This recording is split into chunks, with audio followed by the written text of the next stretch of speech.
ચાસણીમાં ડૂબેલા ગુલાબજાંબુ ખાતા જ ઓગળી જાય, મોંમાં પાણી આવી ગયું ને. આ મીઠાઈ વિના આપણા તહેવાર હોય કે પછી પ્રસંગ અધૂરા છે. પરંતુ શું આપને ખબર છે કે આ મીઠાઈ આવી ક્યાંથી? આ માટે આપે ઈરાનનો આભાર માનવો પડશે. જી હા, કેમ? ચાલો વિસ્તારથી સમજીએ.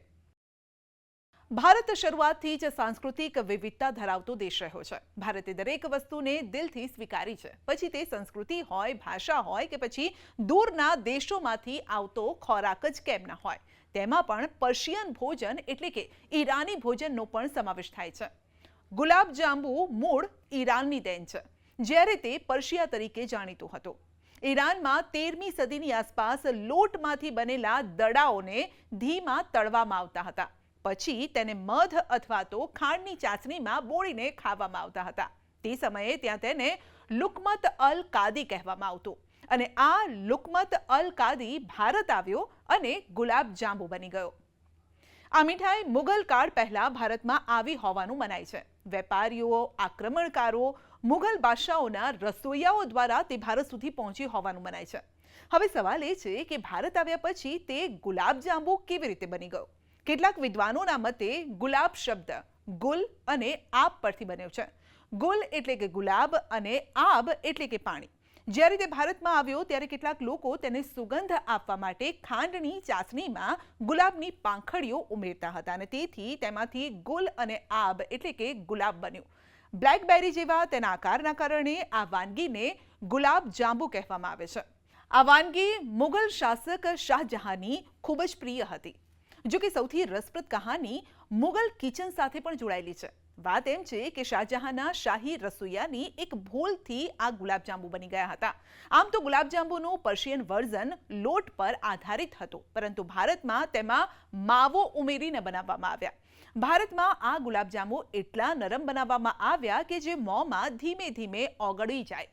ફારસી તુર્કી પરંપરા અને ભારતના જુગાડથી માવા અને લોટના મિશ્રણને તળવામાં આવ્યું અને પછી ગુલાબજળની ચાસણીમાં તેને બોળવામાં આવ્યા.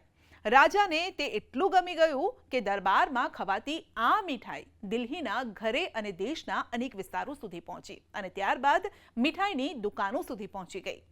જો કે ભારતમાં દરેક રાજ્યની પોતાની શૈલી હોય છે, તેમ ભારતમાં ગુલાબજાંબુની ઘણી જાતો પણ જોવા મળે છે, એટલે કે વેરાયટી જોવા મળે છે.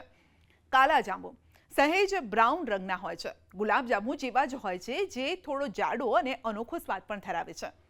બ્રેડ ગુલાબજાંબુ, જેમાં માવાના બદલે બ્રેડનો ઉપયોગ કરવામાં આવે છે, ખાસ કરીને ઘરોમાં બને છે. પનીર ગુલાબજાંબુ ગુલાબજાંબુ પૂર્વ ભારતમાં લાક્ષણિક ચીઝમાંથી બનાવવામાં આવે છે. સોજી ગુલાબજાંબુ, જેમાં માવાના બદલે સોજીનો ઉપયોગ કરવામાં આવે છે. આજકાલ ગુલાબજાંબુ માત્ર ભારતમાં જ નહીં પરંતુ સમગ્ર વિશ્વમાં લોકપ્રિય બની ગયા છે.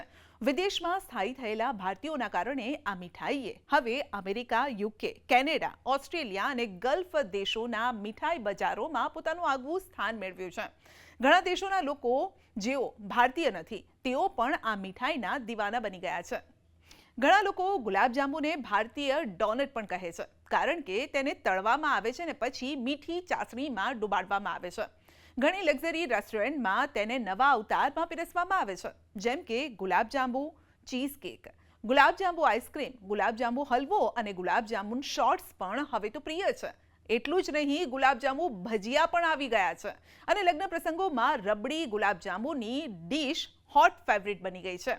એટલે કે ગુલાબજાંબુ એક એવી મીઠાઈ છે જેનો સ્વાદ જ નહીં પરંતુ ઇતિહાસ, સંસ્કૃતિ અને વારસાની મીઠાશ જોવા મળે છે. ભલે તે ઈરાનથી આવ્યો હોય, ભારતમાં જન્મ થયો હોય, આજે પણ તે આપણા હૃદયનો એક ભાગ બનેલો છે.